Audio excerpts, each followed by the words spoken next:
let us discuss Organic Chem 1.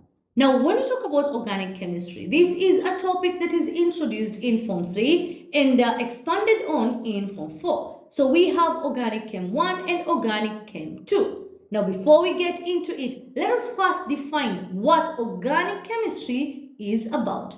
So this is a branch of chemistry that deals with the study of compounds containing carbon, except for the carbon oxides, carbonates, and hydrogen carbonates. These are not studied under organic chem, but everything else that does contain carbon, yes, is studied in organic chemistry. So what does the study of such compounds involve? It involves the study of how these compounds can be prepared, what their structure is, what their physical and chemical properties are about. Now, as you might have been aware, we have a wide variety of carbon compounds, so many different carbon compounds. Now, this is due to the amazing ability of carbon atoms being able to form covalent bonds with each other.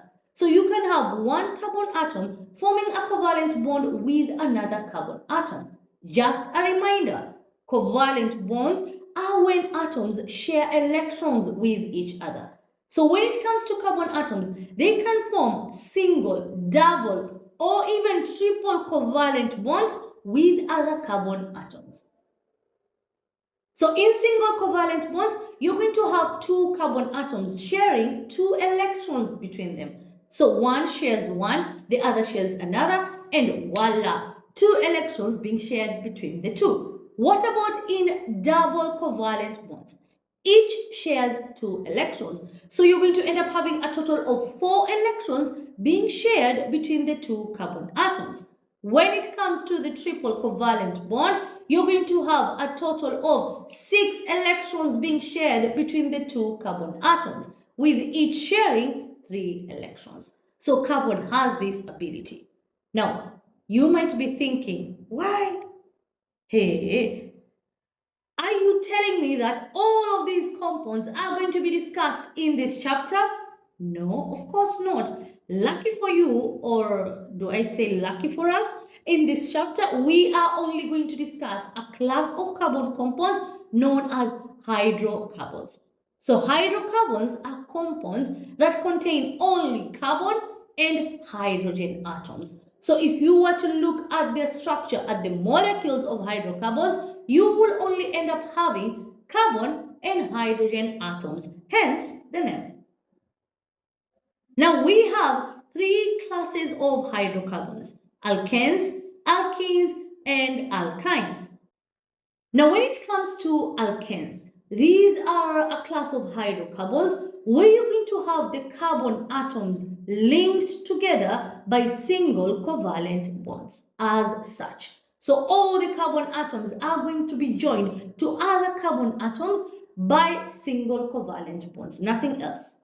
Alkenes are the next type of hydrocarbons. Here, we're going to have carbon atoms joined by double covalent bonds as such. Now, it doesn't mean that throughout the whole molecule, you're only going to have double covalent bonds. No, you can have single covalent bonds too, but you definitely need to have at least one double covalent bond for this to be classified as alkane. Last one, alkynes. You're going to have a triple covalent bond. It can be one or it can be more than that, but as long as you have a triple covalent bond between two carbon atoms, that, ladies and gentlemen, is an alkyne. Now, these 3 are referred to as a homologous series. Yes, homologous series. Now, you might be wondering, okay, what is this? Now, homologous series refers to a group of compounds that have the following characteristics, okay? Now, when it comes to hydrocarbons, how many homologous series do we have? 3. Alkanes, alkenes, and alkynes. Now, all alkenes are placed under one homologous series. Same goes for alkanes and alkynes. Now, the reason why they are grouped in one class, in one group, is because they have the following. So, let's start. Number 1, similar chemical properties. So they have similar chemical properties in that the way they react with other elements or compounds is similar to one another. So all the hydrocarbons that belong to alkanes are going to react in a similar manner to other elements or compounds. Number two, you're going to have a gradual change in physical properties. Now, when I talk about physical properties, what am I referring to? I'm referring to factors such as density, melting point, boiling point, color, state. Is it a gas, liquid, or solid at room temperature as such? Now, when it comes to, for example, the members that belong to alkanes, are they all going to have similar physical properties? Of course not. That's impossible. How can you take two compounds and then tell me that these two compounds have the same melting point, the same boiling point, the same densities? I mean, at this point, are we even talking about different compounds or is it just one? So, they are going to have differences in their physical properties. That's a given. But you're going to note that there's a gradual change in the physical properties. For example, you might note that as you move from one member to another, you have a gradual increase in the melting point, or the density is increasing, or maybe the first members are gases, the next are liquids, the last are solids. You see, there is a change, but it's slow, and there's a trend to it, so that it's easily explained. Yeah, I hope that makes sense.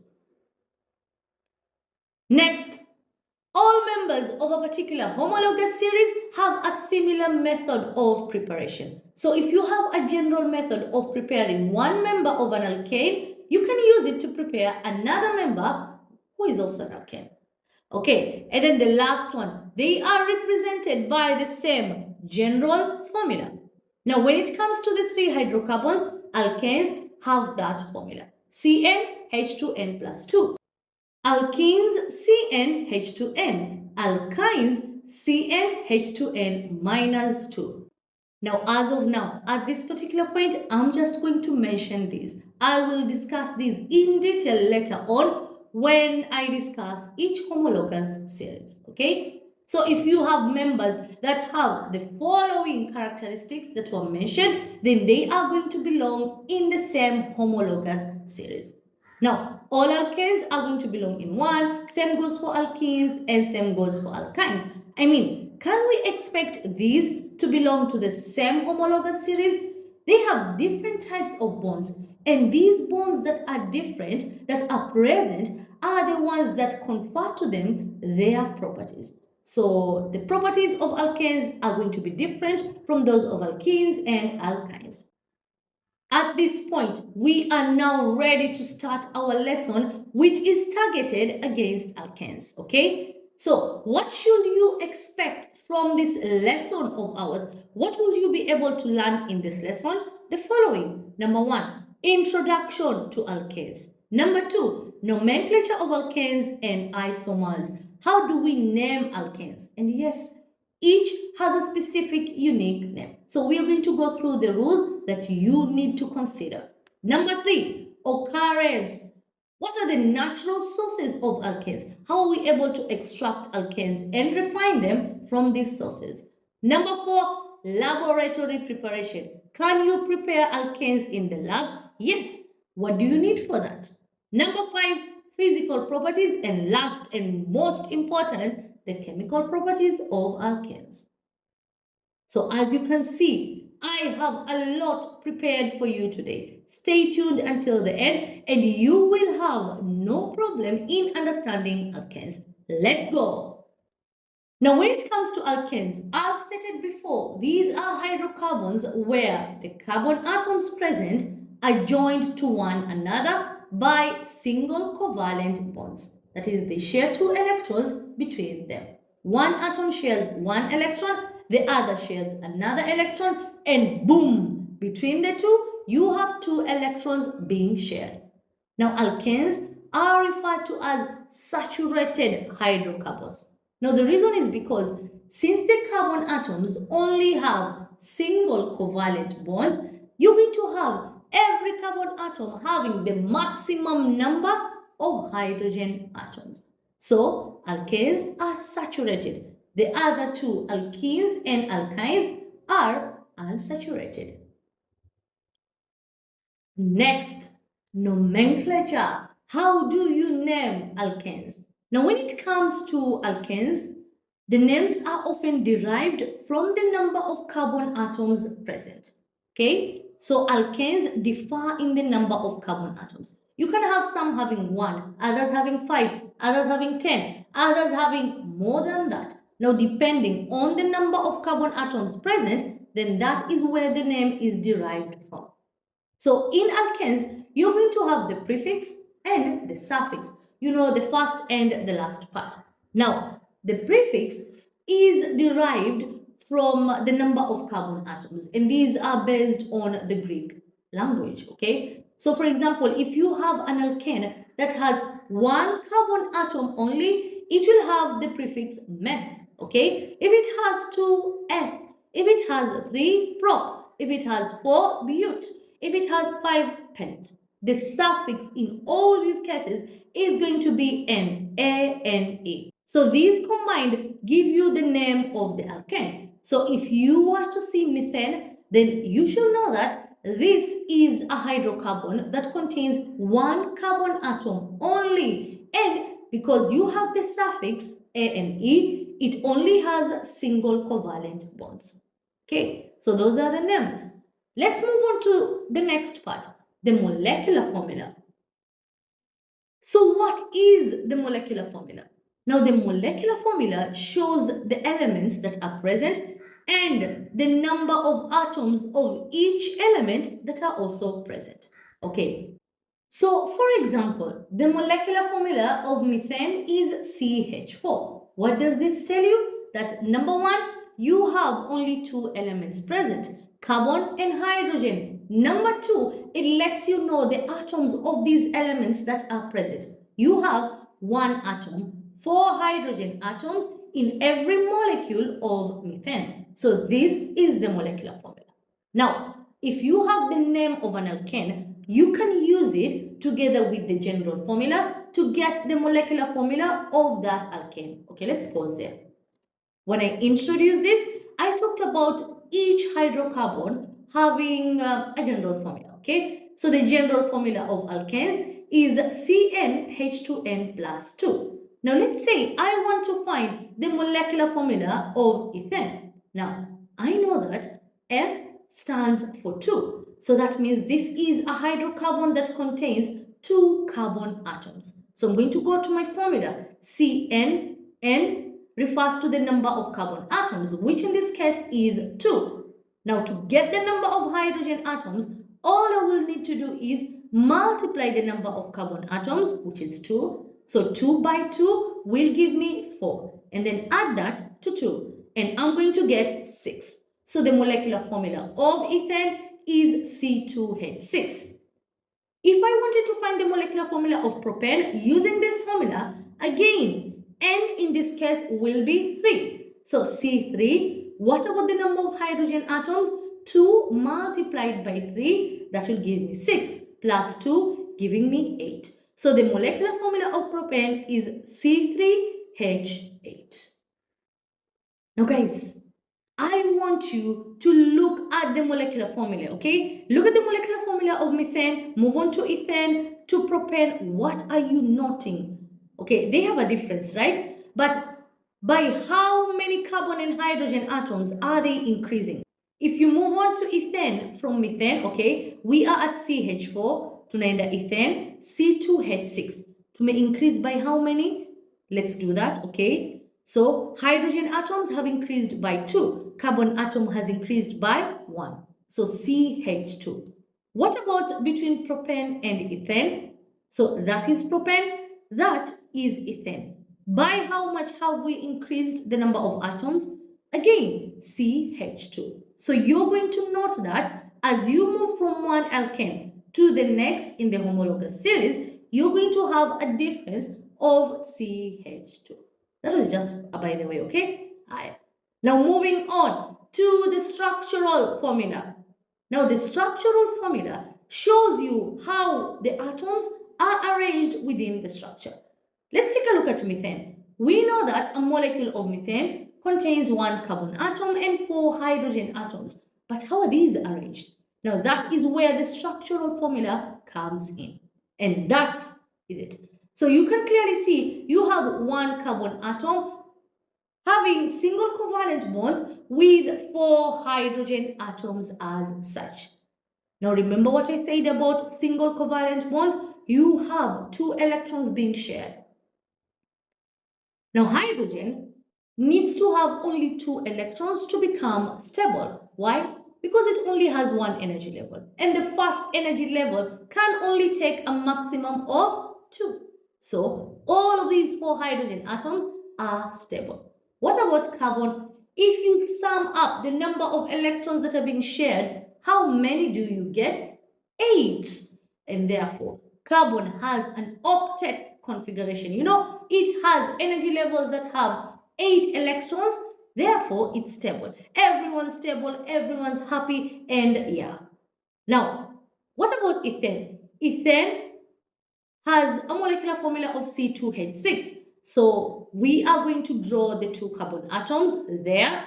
Now, each carbon atom is supposed to have a maximum of 4 bonds for it to be stable. So each carbon atom at this point has a single covalent bond with the other, okay? So they need 3 more for it to become 4, okay? So one there and another, and boom, fix in the hydrogen atoms, and we have the structure of ethane.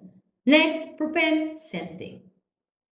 Now, when you draw such structures, just be keen, okay? Ensure that the number of hydrogen atoms and carbon atoms are exactly the same as the molecular formula, and that the number of bonds do not exceed 4 or are not less than 4. Now, up to this point, we are done with that structural formula. Actually, there's one last thing I would like to say, okay? Very important. When it comes to alkanes, alkanes can either be straight chain alkanes or branch chain alkanes. Okay, now, which are the straight chain alkanes? These are alkanes that have a continuous chain of, carbon atoms. Now, branch chain alkanes, on the other hand, have a branch structure, okay? So you're going to have carbon atoms that are not arranged in a continuous, chain, okay? Instead, you're going to have carbon atoms branching off the main chain to form these branches. Okay, guys, let us pause there. And instead of me talking about them, let us do it practically, okay? So if you're given a structure of an alkane and you are told that you need to name it, how are you going to go about it? You are going to do so by using the following set of rules. Now, these rules are going to guide you to get the correct name for the respective alkanes. Now, the first rule is this. You need to determine the longest continuous carbon chain. This will give you the parent name. Now, I'm going to use this example. Let's look at this. So you have a hydrocarbon, and of course, it's clearly an alkane because single covalent bonds. You want to name it. So according to this rule, we are supposed to determine the longest chain of carbon atom that is continuous. That does not break off to form a branch. And that is our chain. Now, once we have that, let's look at the number of carbon atoms that are present in this chain. So if we were to count them, 1, 2, 3, 4, we have 4 carbon atoms in this chain of ours. Now, this is supposed to give us our parent name, our root name. In this case, when it comes to alkanes that have 4 carbon atoms, what do we call them? Butane, okay? So this is butane, and that is that. Now let's do another example, okay? This example. So, number 1, determine the longest continuous carbon chain. Now, some might be quick to point out that it's that, and that is wrong, because the rule is telling us that it has to be continuous, but does it need to be straight? No. So that is actually the longest continuous carbon chain. Just look at it. Isn't it continuous? It is. Hata ikibend, shida iko wapi? Hakuna shida, as long as it's continuous, you're good to go. So how many carbon atoms do we have in this chain of ours? 4. What is 4? Butane. So in short, my dear students, that and that have literally no difference. They're just the same. Now you might be thinking, do you want to tell me that there's only one rule to consider when naming alkanes? Of course not. But if you had such examples, then rule number 1 is enough for you. Now, if you have a branch, okay, if you have a branch, then you're going to consider rule number 2 and rule number 3 that I will mention. So rule number 2, number the parent chain starting with the end near the group. Now for this, I'm going to use this example, okay? Now let's look at this. Do we have a branch, something that is branching off from the main chain, from the main carbon chain? Yes, that is our branch. Now when naming the carbon atoms, we are going to start with the side that is closer to the branch, okay? Which in this case is referred to as a substituent group. So it's going to be the left side. So this is the side that is closer to the substituent group. So we're going to name those carbon atoms 1, 2, 3, 4, and 5. Moving on to our last rule, identifying the name and position of the substituent group. So we have one substituent group, that. So we need to identify its name and where is it located, on which carbon atom. Now when it comes to the name, let me say this. The branches that are found in hydrocarbons are mostly 2, okay? These are referred to as substituent groups. So we have alkyls and we also have halogens. Now let's start with alkyls. Now alkyls are similar to alkanes because they consist of only carbon and hydrogen atoms and they only have single covalent bonds, but they do have a difference, okay? We have a difference between alkanes and alkyls. Duh, of course. If they did have a difference, they'd just be one thing, So if we have different names, that means there's a difference somewhere. And the difference is that when it comes to alkyls, they have one less hydrogen atom than alkanes. So let me explain. Okay, so over here we have a list of the first 4 alkanes: methane, that's its molecular formula, ethane, propane, and butane with their molecular formulae. Now, if you want to form an alkyl, all you need to do is simply remove one hydrogen atom. So if I look at methane and I want to remove one hydrogen atom, I will end up having CH3. CH3 is no longer methane, it's now going to be considered methyl. What about ethane? Same thing, one less hydrogen atom, that gives us ethyl with the molecular formula of C2H5. Propane, same thing, C3H7 gives us propyl. Butyl has the molecular formula of C4H9. So all these are alkyls. Now as you can see, they end up with the suffix YL, but the prefix is based on the number of carbon atoms that they have. So methyl has 1 carbon atom, therefore meth. Ethyl has 2 carbon atoms, therefore eth. And same goes for the others. So if we look at the example that we have here, which substituent group is it? It's an alkyl. Specifically, it's methyl because methyl has the molecular formula of CH3. Now, we also have another type of substituent group. This is from halogens. Now, these are the halogens: fluorine, chlorine, bromine, and iodine. Now, sometimes you're going to get alkanes reacting with a halogen, okay? So, for example, ethane will react with chlorine. In this case, they are going to form a compound known as haloalkane, okay? Now, in the haloalkane, you're going to have the hydrocarbon part, but you're also going to have a halogen inside, okay? Now, because of this, we have to mention the halogen that is present in the name itself. But instead of mentioning it as fluorine or chlorine or bromine or iodine, we give them shortened names. So fluorine becomes fluoro, chlorine becomes chloro, bromine, bromo, and lastly iodine, iodo, as such. Now, don't you worry, we are going to do a lot of examples such that by the end, you will be able to easily name any alkane provided. Now let's come back to our example. In this example of ours, we have methyl, okay? So we've already identified the substituent group that is present. Now we've named it, we need to locate its position. Now, in which carbon atom is it found? It's found in the second carbon atom. 1, 2. So how are we going to combine all these three? We are going to combine them as such.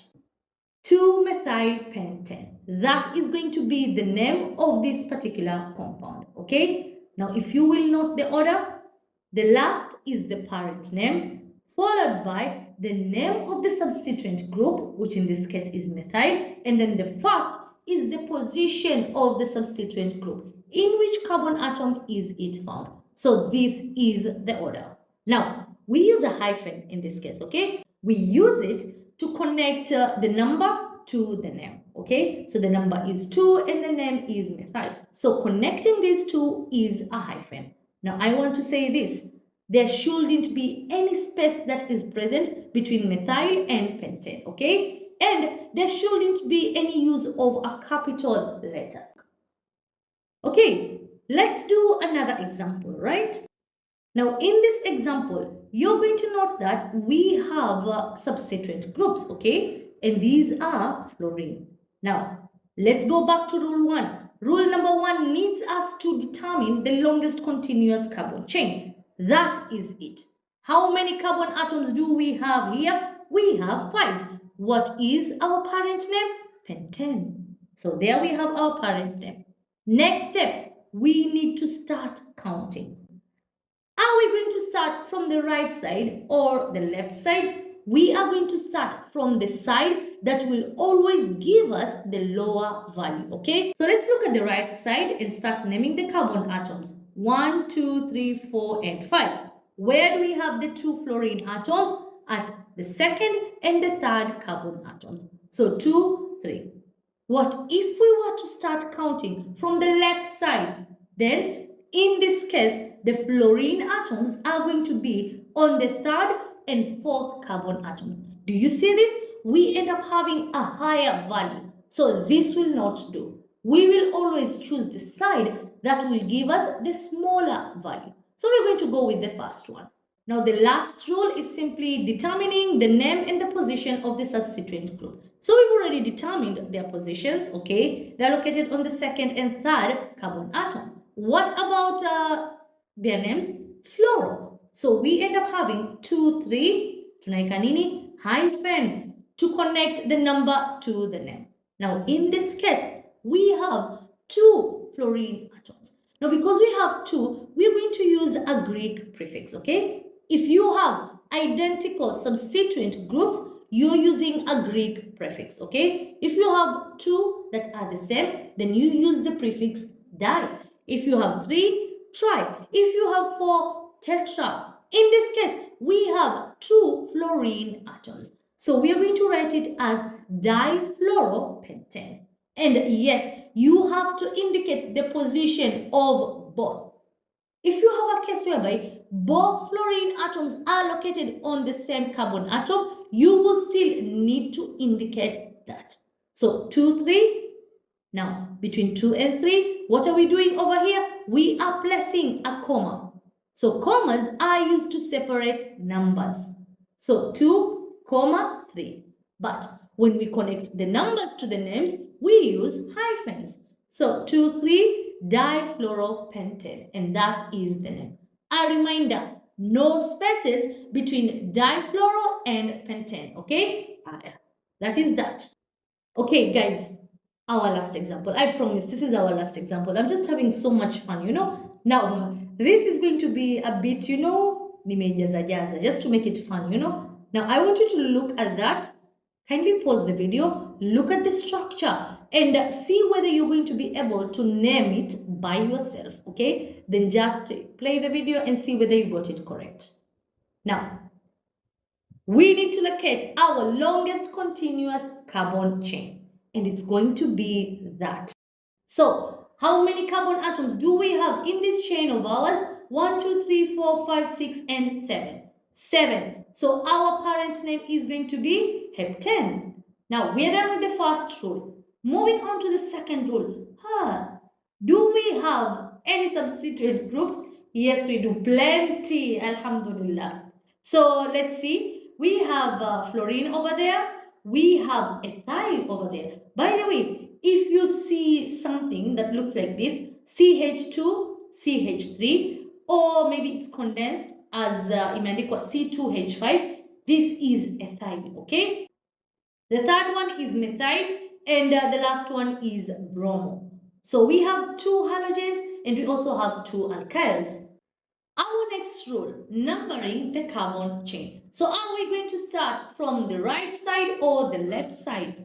Now if you look at the left side, the first, the first substituent group is on the third carbon atom. But if we were to start from the right side, the first substituent group is on the second carbon atom. So the right side it is. So where is the bromine atom located? It's located on the second carbon atom. Methyl on the third carbon atom. Ethyl on the fourth carbon atom and fluorine on the fifth carbon atom. Now, once we have that down, the last step is simply just to arrange these. Now the arrangement, what are we starting with? Are we starting with the methyl? Are we starting with the bromine? I have a solution for you. If you have such a case whereby you have different substituent groups, such as in this case, one is an alkyl, the other is a halogen, you are going to give preference to the alphabetical order, okay? So out of these four, which is the first one according to the alphabet? B. So bromo. So 2 bromo. The next one is ethyl. 4 ethyl. The third one is fluoro. 5 fluoro. And lastly, we have methyl. 3 methyl heptane. And that is the name of our compound. Now, let's take a deep breath before we continue because we're not yet done with the structures, okay? There's a little bit more that I want to discuss, and that has to do with isomers.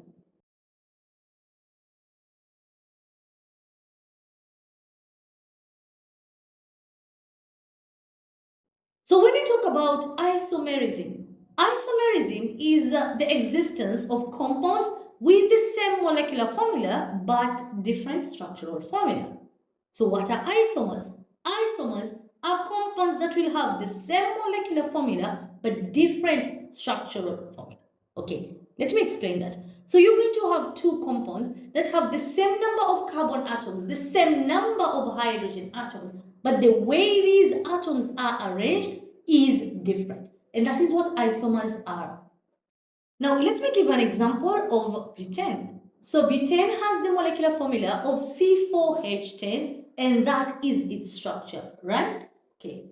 Now, there is another compound that is known as 2-methylpropane. Now, we've just learned about how to name alkanes. Let's see if you can do the reverse, okay? Let's see if you can draw the structure of an alkane based on its name. So, 2-methylpropane. That means in our longest carbon chain, how many carbon atoms are we going to have? 3, because our parent name is propane. So, there are our 3 carbon atoms. And of course, we have a substituent group, and that is methyl. Where is methyl located? It's located on the second carbon atom, you know, the one at the center. So there we have CH3. The other remaining spaces are going to be filled with hydrogen atoms. Remember what I said? Maximum number of bonds has to be 4. So these remaining spaces are going to be filled with hydrogen atoms. This is the structure of 2-methylpropane. Now I want us to count the number of carbon and hydrogen atoms that are present in this molecule, okay? We are going to count the total number including those in methyl. So how many carbon atoms do we have? 4. How many hydrogen atoms do we have? 10. So let's look at the molecular formula. Aren't they the same? Yes, they are. They have the same number of carbon atoms, the same number of hydrogen atoms. But what about their structures? Their structures are completely different. The way these carbon and hydrogen atoms are arranged is not the same. So these two are isomers. They have the same molecular formula but different structural formula.